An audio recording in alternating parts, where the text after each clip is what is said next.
Ya, estoy compartiendo pantalla. ¿Observan? Sí, doctor, sí se ve. Espera un momentito.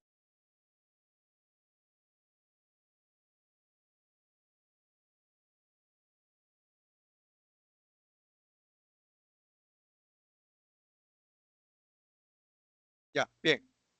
El tema de hoy, infecciones del sistema nervioso central. ¿Sí?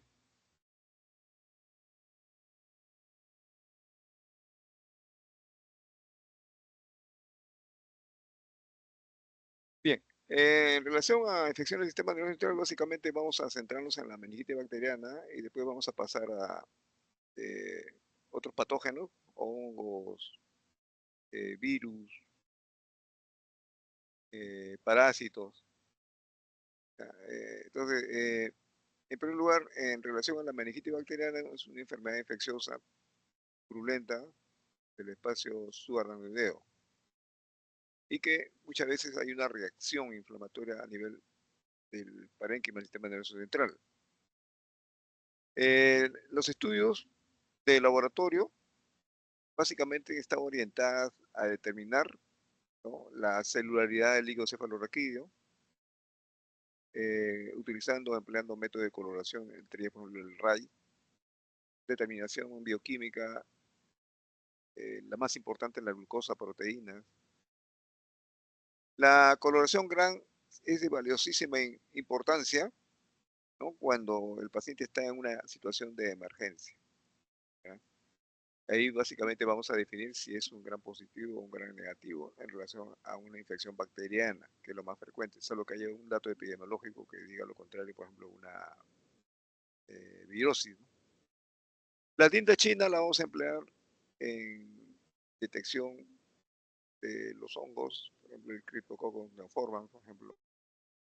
El empleo de estudios inmunoserológicos cuando sospechamos infecciones virales, es lo más adecuado en estas circunstancias. Otros patógenos también se utilizan. El cultivo aerobio, si bien es cierto, demora mucho para una situación de emergencia, relativamente, sin embargo es de valiosa importancia para especificar cuál es el patógeno, si fuera una bacteria, para determinar rápidamente el tratamiento o la antibiótico terapia. En cuanto al BK, el estudio de BK, todavía sigue teniendo vigencia la detección del BK,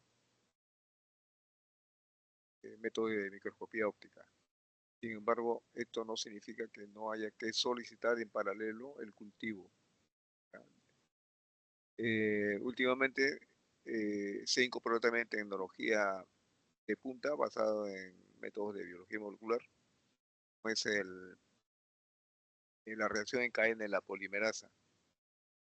El equipo con el cual existe en el mercado se llama GenExpert y cuando se ha descartado varias posibilidades, la sospecha de BK puede ayudar bastante con este equipo, ¿ya?, de metodología, y repito, biología molecular, en la cual basta con que hayan 4 copias de este bacilo y método de ¿cómo llamar?, duplicación de esta información genética, puede inmediatamente detectarse, ¿no? En cuestión de un par de horas tenemos ya un resultado, ¿no?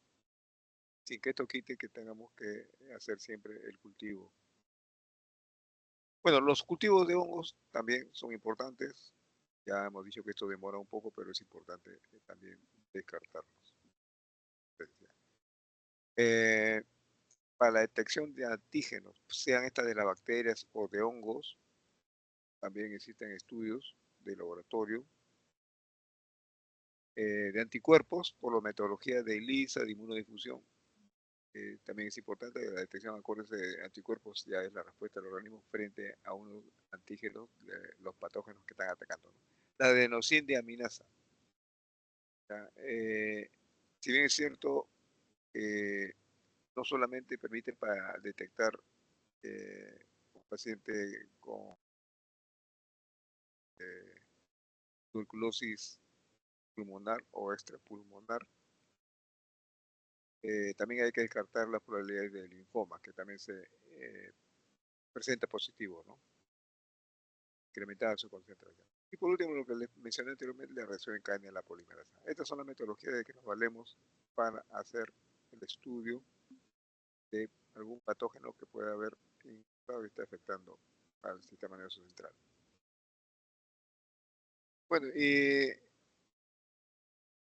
ampliando el concepto de meningitis bacteriana, hay una característica importante que es la inflamación de las meninges.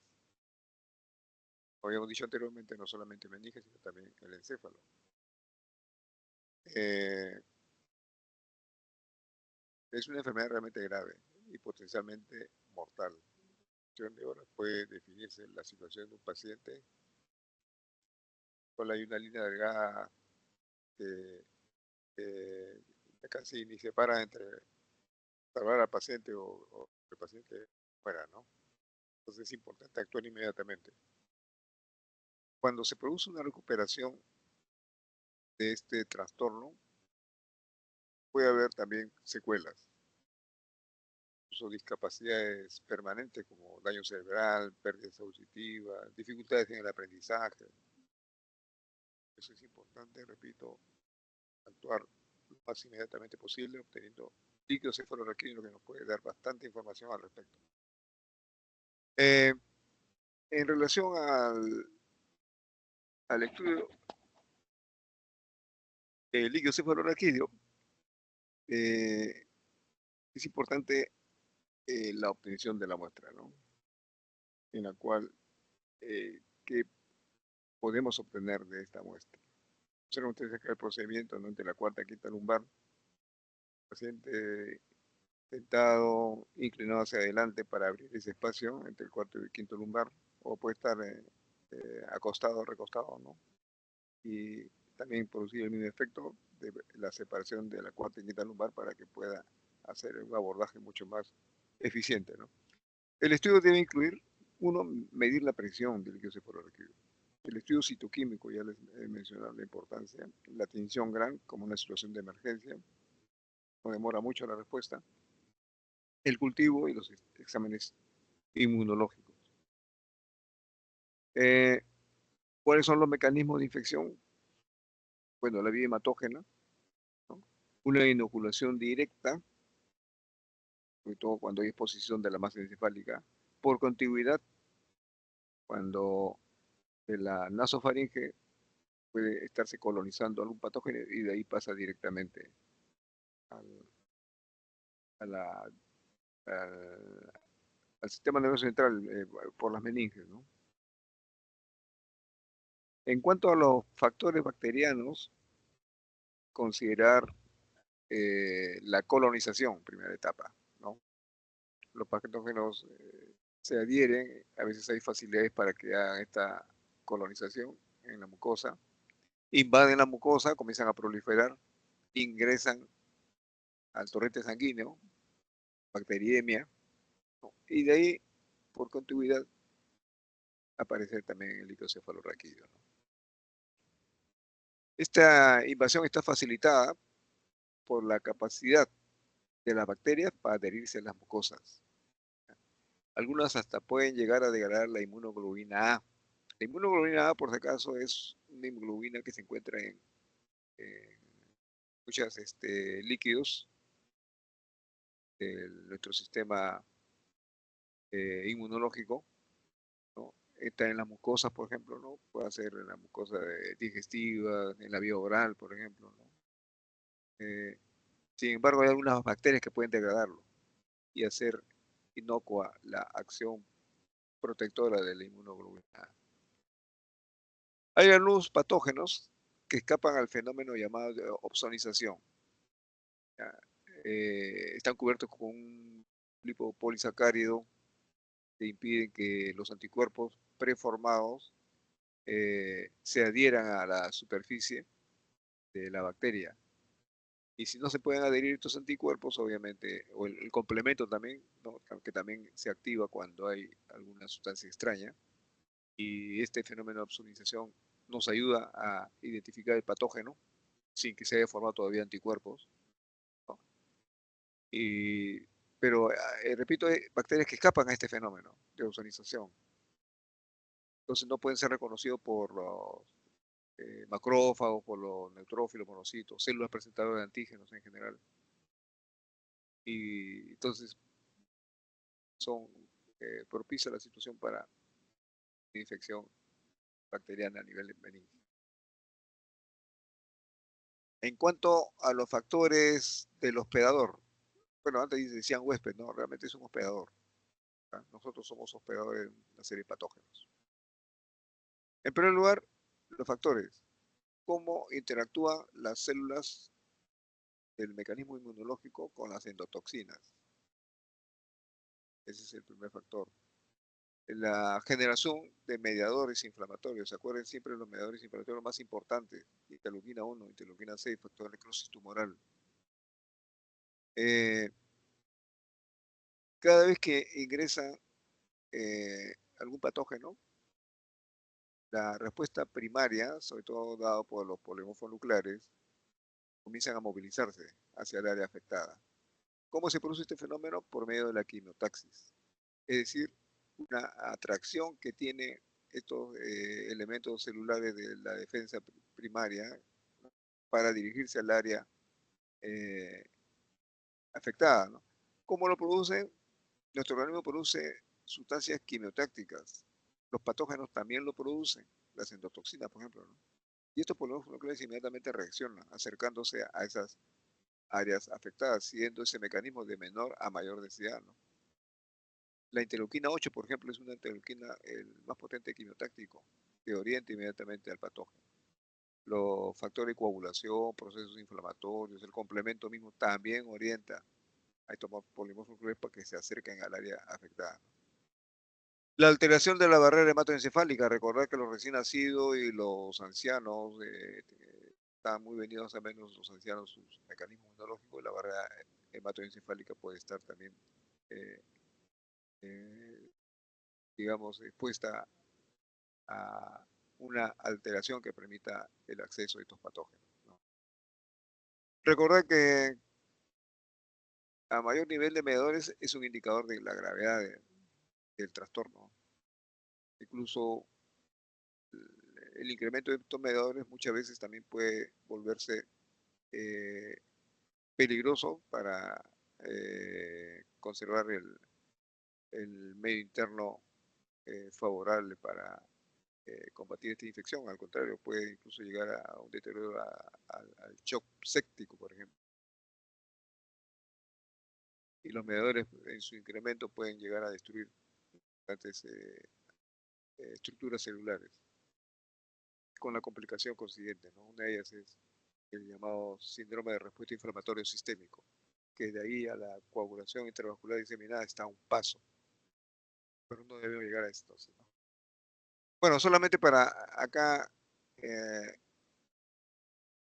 conozcan cómo es el estreptococo neumonía cuando ha ingresado al líquido cefalorraquídeo. Observen, son células gram positivas asociadas, por eso se llaman diprococos, y este es un estreptococo pneumoniae. El estreptococo pneumoniae es un coco gram positivo, entonces, o sea, en cápsula externa que lo protegen de una fagocitosis. Hay 80 serotipos, base a los antígenos capsulares, se ha hecho esta definición. ¿Cuál es el principal sitio de colonización? La nasofaringe, ¿no? Y acuérdense que ahí no está cercano al piso craneano que nos conduce a la meninge de la base del encéfalo, ¿no? La colonización puede persistir semanas hasta meses. En cuanto a la Haemophilus influenzae, este es un coco bacilo pero gran negativo. La mayoría no son encapsuladas, pero las que van a causar la meningitis son los patógenos encapsulados. El único huésped natural es el ser humano. ¿Cómo se hace la transmisión de persona a persona?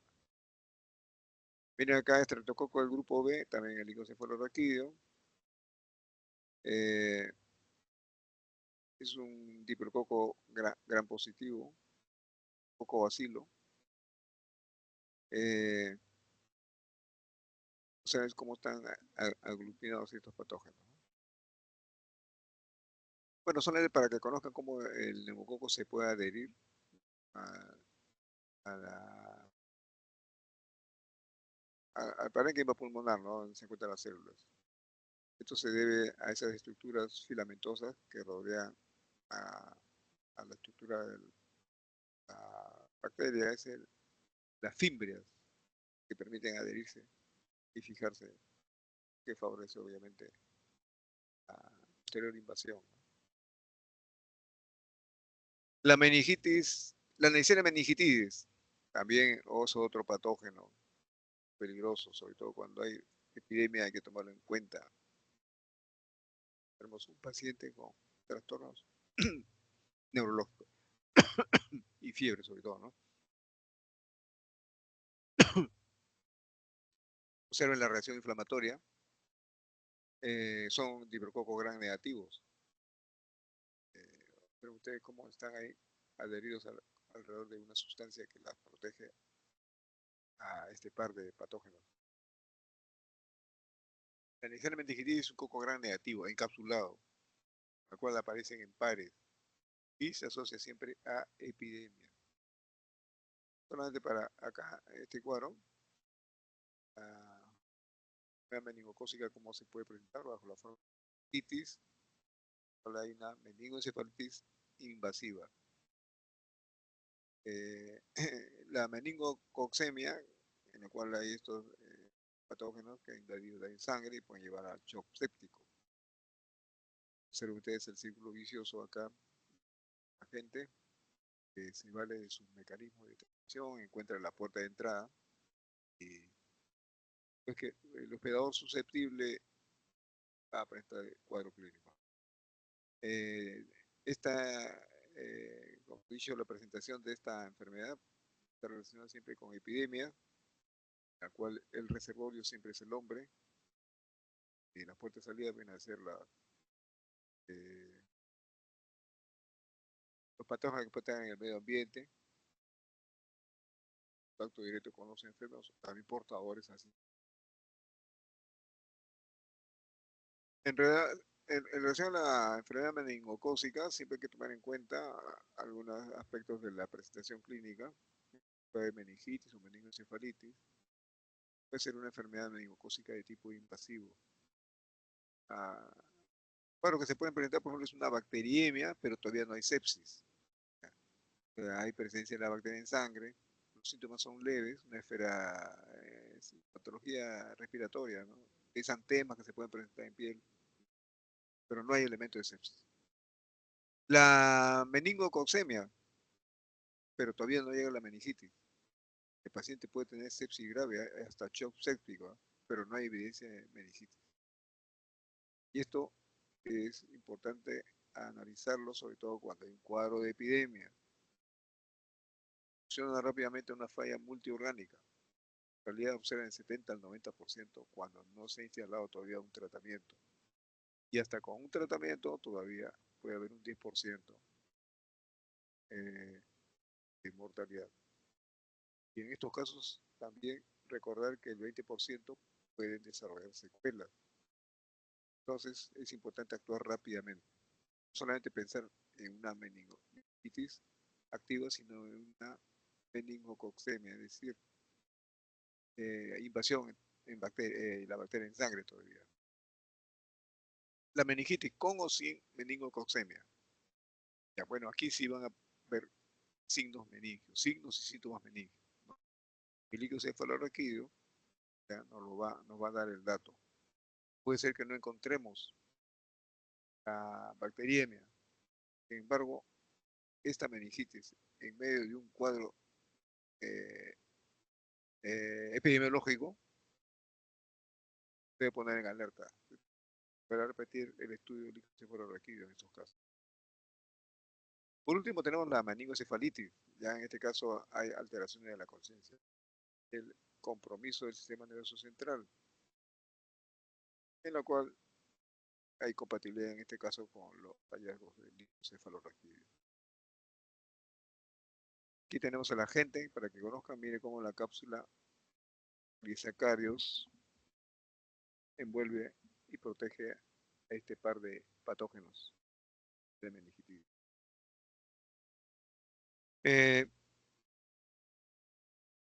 La estructura de polisacáridos nos va a definir el serogrupo al cual pertenece el patógeno. Lo que nos interesa acá son estos 6 grupos que son frecuentes en un cuadro epidemiológico. Hay muchos más. Los más frecuentes son serotipos A, B, C, Y, X. Hay uno que todavía está en estudio. Son la mayoría de las infecciones que se reportan en la biografía a nivel internacional. Observen ustedes acá, ese grupo, como habíamos dicho, dada por la estructura de la cápsula polisacárida. El serotipo, bueno, en este caso ya lo da la proteína de membrana externa, ¿no? Puede ser de clase 2, clase 3, ¿no? O la polina B. Se han detectado hasta 17 serotipos. De estos también hay 0 subtipos. En este caso es proteína de membrana externa, pero de clase 1, o de la polina A. Aquí hay 16 0 subtipos identificados. Los llamados inmunotipos están relacionados con determinaciones que se encuentran en los lipo-oligosacáridos de la misma cápsula polisacárida, ¿no? Hay 12 inmunotipos detectados. Y por último tenemos la clasificación genética, ya es de biología molecular. Ya los anteriores, si es cierto, es una especie de estudio fenotípico. Acá la clasificación genética es mucho más importante.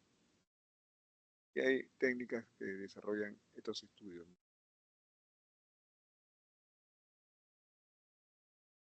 Bueno, los mecanismos de transmisión, recordad que hay un periodo de incubación de 4 días que va entre un extremo de 2 al otro de 10 días. El contacto directo de persona a persona se hace a través de gotitas de secreciones respiratorias de persona infectada. En el periodo de transmisibilidad hay persistencia de meningococos vivos, pero después desaparecen de la boca y la nariz porque ya pasaron, ya ingresaron. Después de haber estado en la nasofaringe. Eh, y si iniciamos aún el tratamiento puede ser que sea... la propagación va a ser facilitada por el contacto estrecho, prolongado, ¿no? Besos, estornudos, tos, dormitorios colectivos, vajillas no muy bien eh, digamos, conservadas, ¿no? O cubiertos compartidos con la persona infectada. ¿Quiénes son los riesgos más elevados? Centros educativos, el personal de salud, considerar el aspecto de contacto con el paciente. Empleo de intubación en estos pacientes y la condición de bioseguridad muy deterioradas es lo que puede conducir a que el personal de salud también se contamine. Hay que tener mucho cuidado con el manejo, en estos casos, de la vía aérea. Y en esto solamente los mecanismos de protección van a salvar estar contaminados. Aquí la máxima asepsia posible con el personal de salud que maneja a estos pacientes. El contacto con secreciones respiratorias. Entonces es importante tener en cuenta estos aspectos. Pero solamente para, este es un cuadro para que conozcan cómo la existencia también del portador sano eh, puede también ser un factor de riesgo si es que no lo hemos identificado adecuadamente en situaciones de epidemia. Aquí tomar en cuenta a la población de adolescentes. Eh, bien, digamos, con la meningitis bacteriana, en cuanto a la etiología, en el recién nacido, la Escherichia coli cabeza realista. Estamos con el estreptococo del grupo B, los gran negativos. En el lactante y preescolar, el hemófilos influencia tipo B encabeza la lista, seguido después del meningococo y después del neumococo. En la edad escolar adolescente, menor de 12 años, neumococo, meningococo, hemófilos influenza. Trauma penetrante o posoperatorios, esos accidentes que pueden ocurrir. Ya, paciente que ha sido posoperado, una operación intracraneal, ¿no? Tenemos el Staphylococcus aureus, el más peligroso de todos. Post-traumatismo cefalocraneal, no, el neumococo. Siempre el patógeno que ingresa es el procedimientos derivativos. A veces hay necesidades de hacer un drenaje, colocar ahí una fístula. Muchas veces tiene un implante que va desde intracraneal a eh, hasta el mesenterio, ¿no? A veces hay esto y hay que tener en relación a estos procedimientos una infección del estafilococo epidermidis. En cuanto a la patogenia meningitis bacteriana, rutas al espacio suranoideo, tenemos la vía hematógena, ya hemos hablado, el foco infeccioso adyacente por contigüidad, fractura de cráneo, la vía que está abierta, entonces el riesgo es muy elevado. La vía olfatoria, ya hemos visto, la colonización de esa vía, por contigüidad también invade, ¿no? El nervio periférico que por vía ascendente puede llegar y propiciar infecciones. Trauma penetrante, ni hablar, ¿no?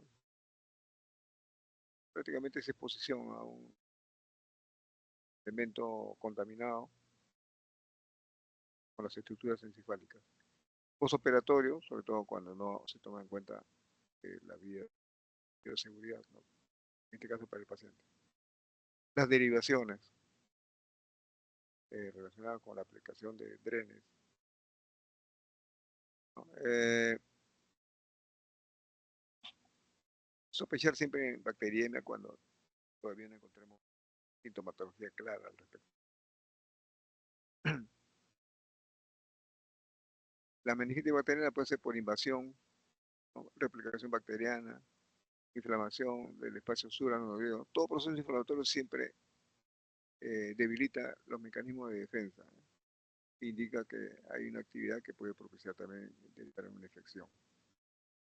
Aumento de la permeabilidad de la barrera hematoencefálica, ya hemos visto los dos grupos etarios, recién nacidos y ancianos, ¿no?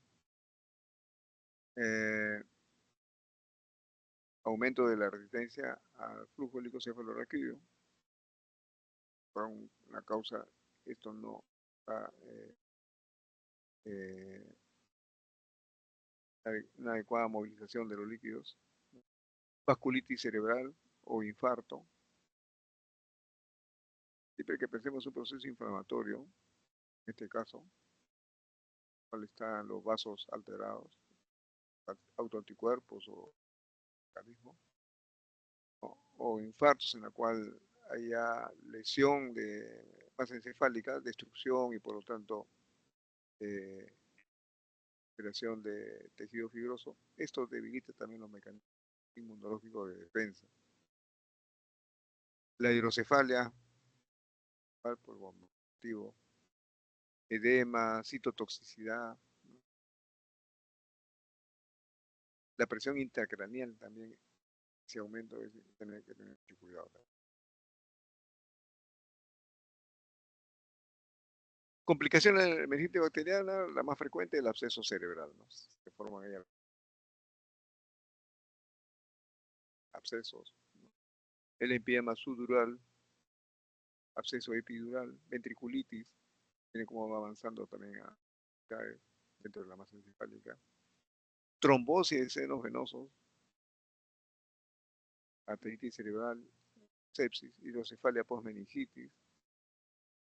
Y la otra complicación es el déficit auditivo, por ejemplo, sordera, parálisis de algunos pares craneales, focalizaciones, retardo mental, epilepsia. Bueno, este es un cuadro que es interesante que ustedes lo analicen. Son algunos patógenos más importantes, el Haemophilus influenzae, tipo B, el Staphylococcus meningitis. Tu estudio de las endotoxinas por medio de test adecuados de laboratorio y observe su sensibilidad. Acá la sensibilidad básicamente se define como la probabilidad eh, de que una prueba de laboratorio resulte positiva eh, en un paciente eh, infectado, ¿no? Miren, observen ustedes el porcentaje. Eh, el criptococo neoforme, por ejemplo, tiene una sensibilidad bien elevada acá, ¿no? En cambio, la especificidad es la probabilidad, perdón, la sensibilidad es la probabilidad que salga negativo, por si acaso. La probabilidad que una prueba salga negativo en un paciente sano, digamos. Es importante, esa es la definición de sensibilidad. Probabilidad de que resulte negativo en un paciente sano. La especificidad es la probabilidad de que salga eh, positivo en un paciente enfermo. Miren, la sensibilidad se usa para cuando uno quiere eh, descartar alguna probabilidad de que salga un falso negativo. Entonces hay que escoger la prueba que tenga la más alta sensibilidad para rápidamente llegar a un diagnóstico.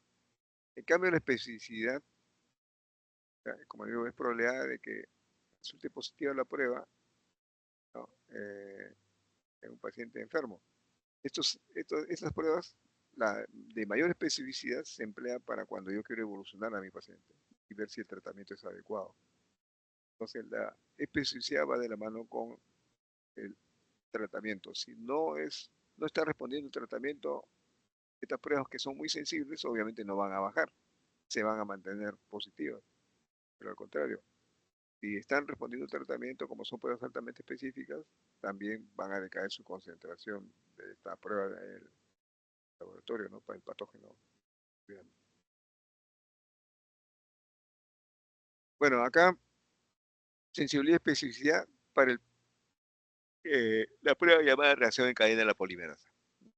Esto es aplicado a detección de virus, de infección del sistema nervioso central. Miren, acá algunos hallazgos, esto está en inglés, ¿no? Ya lo vamos a ver en la traducción al castellano. Los hallazgos, ¿no? En una meningitis bacteriana o viral, ¿no? El estudio de la presión, el líquido cefalorraquídeo, expresado en milímetros de agua, ¿no? El conteo de glóbulos rojos si predominan polimorfonucleares bacterianos o predominan eh, nucleares viral. Aquí hay que hacer una excepción, por ejemplo, eh, el virus de la rabia, de la poliomielitis, unas encefalitis virales, aunque parezca un poco contradictorio, pero polimorfonucleares, no mononucleares, como es lo típico en los virales. Bueno, la concentración de proteínas, glucosa, la tinción gran, los cultivos, están acá definidos en este cuadro, según sea el patógeno bacteriano, viral, psicótico o tuberculosis. Miren acá la sensibilidad y especificidad para detección de antígenos, líquido cefalorraquídeo. Es decir, antígenos es decir, una estructura proteica propia del patógeno que estamos estudiando. Si encontramos esos antígenos, definitivamente está presente ese. La prueba de látex es una metodología que es una prueba rápida, se emplea mucho cuando quiere rápidamente identificar el patógeno. Requiere entre 10 a 15 minutos la prueba en sí, porque los trabajos preparatorios sí tienen algo de demora. Eh, es fácil y no requiere entrenamiento riguroso, ¿no? Eh, la ventaja de esta prueba del látex es que, si bien es cierto, puede haber falsos positivos, pero son muy pocos, mínimos casos. Eh, por ejemplo, si el paciente tiene una presencia del factor reumatoideo, puede haber positividad cuando se hace la prueba para detección de criptococo. Entonces aquí hay que descartar si estamos ante un falso negativo positivo o realmente hay presencia de eh, la meningitis por el histoplasma capsulatus, las pruebas son muy sensibles, pero su especificidad es baja. ¿Por qué? Porque hay reactividad cruzada con criptococo, con cándida, con xilioides ignitis. Entonces no sirve para evolucionar a un paciente la prueba de látex, pero sí para eh, hacer un diagnóstico si está presente o está ausente, ¿no? Tiene una alta sensibilidad. Bien, el diagnóstico diferencial siempre tenemos que pensar qué tipo de patógeno estamos en este momento tratando al paciente, ¿no? Si es una meningitis viral, encefalitis viral, absceso cerebral, empiema subdural. Definir inmediatamente, topográficamente, patógenos. Este tipo no infeccioso, bueno, hemorragia subaracnoidea, tumor de fosa posterior, también hay que descartarlo. Hay síntomas neurológicos, pero no necesariamente significa que hay infección. Hemorragia subaracnoidea, que no estamos detectando por algún motivo habido. Peor, que tal síndrome cerebeloso. Eh, Miren, acá este es un porcentaje en el cual podemos encontrar microorganismos responsables de abscesos en pacientes que no están inmunodeprimidos. Miren, vamos a ver cómo encabeza la lista acá. El Enterobacteriae, el Streptococcus neumónico, menos del 1%, está en el otro extremo. El Staphylococcus aureus está en grado intermedio, 10 a 15%. La característica de los agentes meningoencefalitis, aquí está lo que les había dicho, puerta de entrada, rango de edad y condición predisponente. Básicamente aquí estamos hablando de condiciones predisponentes, por ejemplo, cirugía cuando hay buenas condiciones de bioseguridad, Staphylococcus epidermidis puede estar presente, ¿no? Pacientes con endocarditis, cirugía, cuerpos extraños, el estafilococcus es el que hay que estar en primer lugar.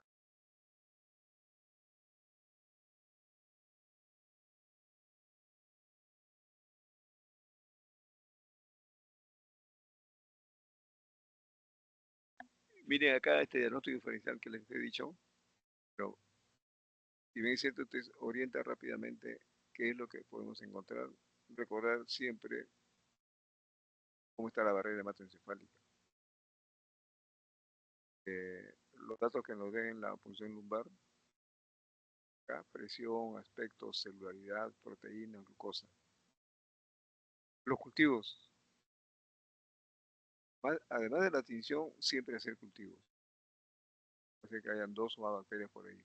Descartar que haya contaminación si aparecen dos. Las pruebas serológicas del lácteos ya habíamos mencionado, fácil que son esas pruebas y su rapidez sobre todo. Observen los valores del líquido cefalorraquídeo normal, ¿no? De 8 a 20 centímetros de agua. Es un aspecto claro, cristalino, celularidad menos de 5 por milímetro. La glucosa es equivalente entre el 65 y 80% de lo que hay en sangre. Es importante compararlo. La glucosa cuánta en sangre y cuánto hay en líquido cefalorraquídeo. Si está disminuido, hay que pensar que alguien está consumiendo esa glucosa, ¿no? Bueno, las proteínas de 15 a 45 miligramos por ciento. Miren, observa usted acá la meningitis bacteriana, la presión es alta, a diferencia de la viral que puede estar normal o ligeramente alta, ¿no? En cuanto al aspecto, la bacteriana siempre va a ser turbio, en cambio la vírica es claro. En la bacteriana hay una gran celularidad, miren, de 1000 hasta 20.000 podemos encontrar y polimorfos nucleares. Podemos encontrar mononucleares con gran frecuencia, ¿no?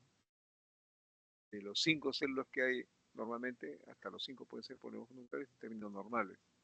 Pero miren la bacteriana, encontrar polimorfos nucleares ya es una novedad. Las proteínas se incrementan. Claro, desde el momento que trata el proceso inflamatorio es esperable que se incremente entonces, 1000 miligramos. La glucosa en líquido cefalorraquídeo muy baja. ¿Quién se está consumiendo la glucosa? La bacteria. O sea, en el virus, ¿no? El líquido se mantiene claro. La celularidad, 300 mononucleares, ya no ponemos nucleares, pero está aumentado. Menos de 300, no más. Las proteínas, ligeramente incrementadas, de 40 a 100. La glucosa está normal. Ese es el perfil de una meningitis viral. Miren la tuberculosis, la fúngica, la carcinomatosa, la presión siempre va a ser alta. El aspecto es un líquido generalmente opalescente, excepto en la carcinomatosa que puede ser claro o turbio. Las células, también en la tuberculosis y en la fúngica, hay mononucleares. En la carcinomatosis y la meningitis carcinomatosa, hay mononucleares, también pueden estar incrementados hasta 300, pero también encontrar células tumorales ahí. Hay que tener mucho cuidado en los falsos negativos. Hay algunos laboratorios que hacen centrifugación para establecer el sedimento y utilizan una centrífuga común y corriente. No. Para el líquido cefalorraquídeo requiere una centrífuga muy especial, un trabajo que hace muy fino para que no destruya al momento de centrifugarse las células tumorales que son muy lábiles. En cuanto a las proteínas, también están ligeramente incrementados, muy incrementados en la fúngica. Y en cuanto a la glicemia, están bajos. Están bajos, ha habido consumo de glucosa, en la meningitis tuberculosa ni hablar, la fúngica. ¿Sí? Y la carcinomatosa por la celularidad también anormal y patológica. Aquí están también, otra vez, como va a tener que puede haber positividad, a diferencia de la viral, que es el 50%, miren, la bacteriana. Psicótica de igual manera. En la tuberculosis oscila entre el 52 al 83%. Aquí hay que cuidarse en los cultivos, empezar a hacerlo, porque a veces hay pausibacilares cuando se hace lectura solamente en lámina. Eso no basta, hay que hacer cultivos también. Bueno, la meningitis fúngica, en general, esto va a ocurrir en pacientes inmunosupresivos.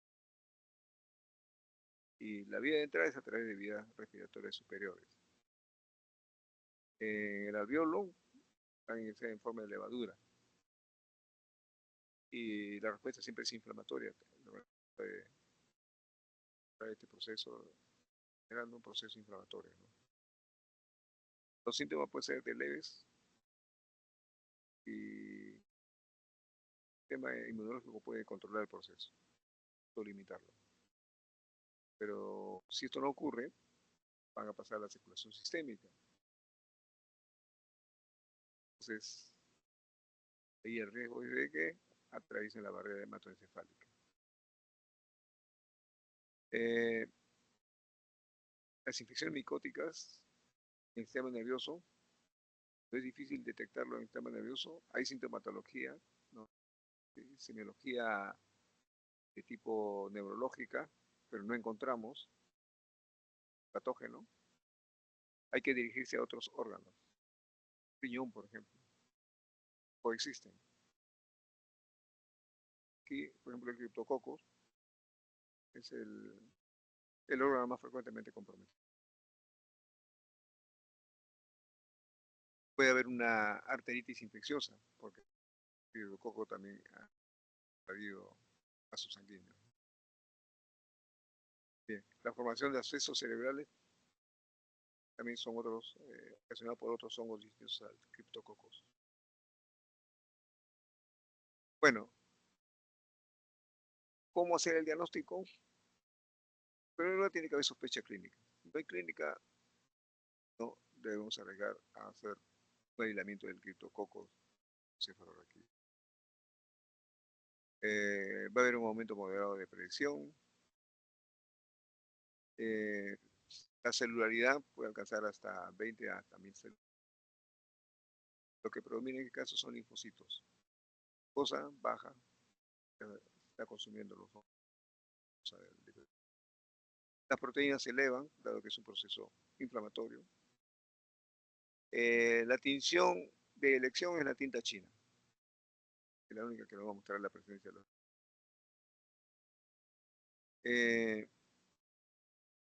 Para hacer una buena recuperación de este patógeno criptococo, mínimo hay que tener de 10 a 30 mililitros de líquido.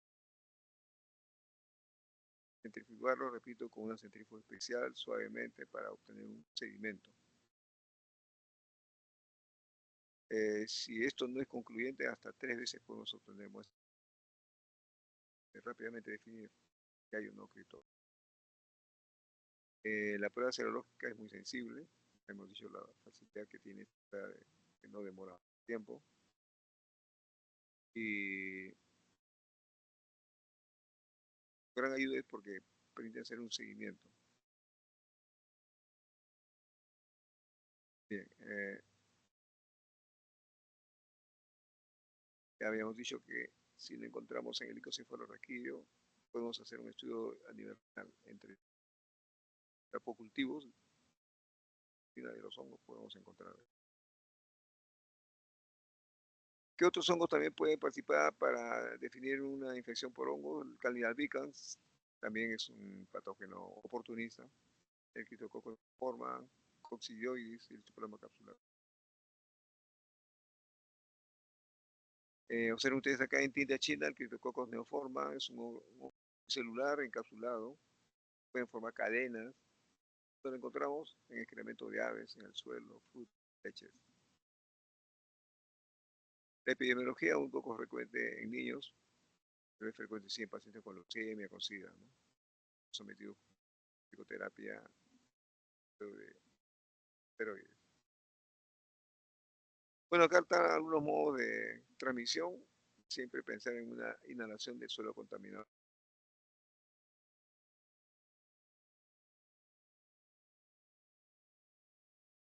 Bueno, este es el ciclo en pacientes no deprimidos, la vía de la vía respiratoria superiores que ingresan a la circulación sistémica, atraviesan la barrera hematoencefálica y ahí van a producir lo que habíamos mencionado anteriormente, meningitis, arteritis infecciosa, abscesos cerebrales. Factores de riesgo, base está siempre las áreas endémicas, ¿no? Bajo peso al nacer, procedimientos quirúrgicos intercraneales, medicamentos empleados y enfermedades de tipo autoinmune. En cuanto a la meningitis parasitaria, estamos hablando de la neurocisticercosis. Es un parásito más frecuente. ¿A qué se debe? Ingesta de alimentos contaminados, mal cocidos, en el cual hay herbicidio de la tenia solo. La toxoplasmosis, en este caso es parasitosis causada por el Toxoplasma gondii. Manipulación de ese de gato es lo que nos puede llevar a esta infección mal cocido. Bueno, esto solamente para que vean cómo es el ciclo cuando residuos que pueden estar en el ambiente, el cerdo se convierte entonces ya en un vehículo de transmisión, de carne mal cocida, ingresa al organismo. Y puede seguir una vía de infectar el sistema nervioso central. Más frecuente que se dirija al tejido subcutáneo. Las manifestaciones clínicas, bueno, ya hemos visto, ¿no? En la fase tónica, la gente puede dar signos meningios. En la fase crónica, bueno, hay convulsiones parciales, ¿no? Deterioro neurológico. Entonces tenemos acá los factores de riesgo: consumo de carne de cerdo mal cocida, verduras contaminadas o mal cocidas, mal lavadas, con materias fecales y la autoinfección también.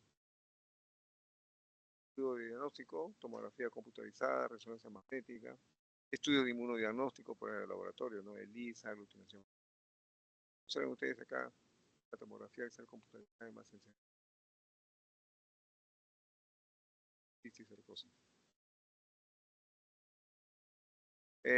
Meningitis aséptica, le llaman así porque es un líquido claro, ¿no?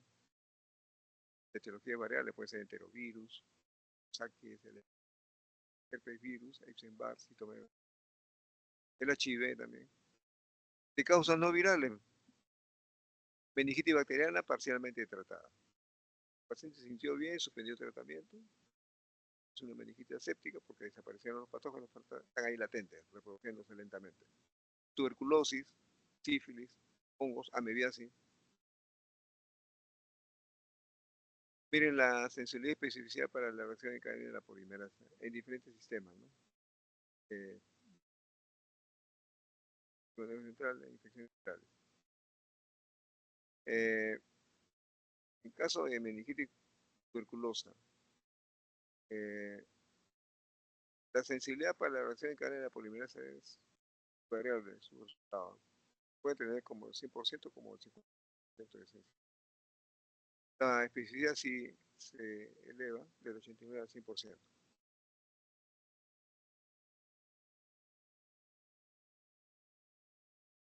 Siempre la evidencia de la tuberculosis es por el estudio microscópico más que por la cadena de la polimerasa. La adenosina es una enzima que está asociada con enfermedades que producen respuesta inmunológica de tipo celular.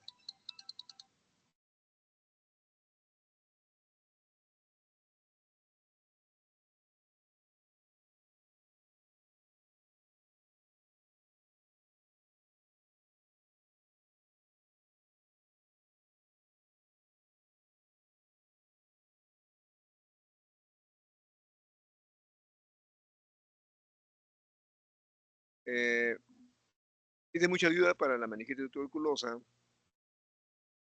pero también puede haber resultados positivos en linfomas, sarcoidosis, neurobrucelosis, hemopexura. La clínica es lo que nos va a ayudar a hacer el diagnóstico diferencial. Puede haber falsos negativos, hay que repetir la prueba.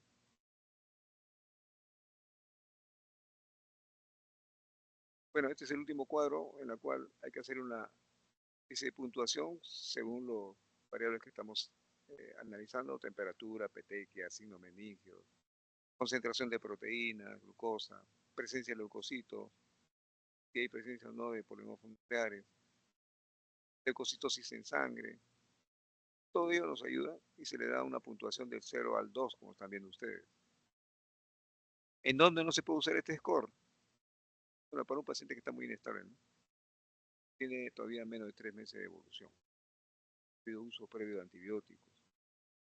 Algunos factores de riesgo como válvula de derivación, traumatismo craneal, neurosis, mielomeningocele, inmunodeprimidos. Bien, entonces este es todo lo que les había traído en relación a infecciones del sistema nervioso central. ¿Alguna pregunta?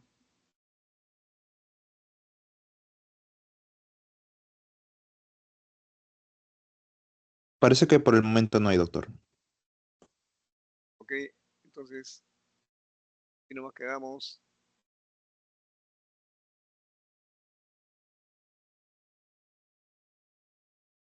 Bien. Entonces quedamos hasta acá nomás. Ya hemos cumplido con la clase. Buenas noches con todos. Muy buenas noches, doctor.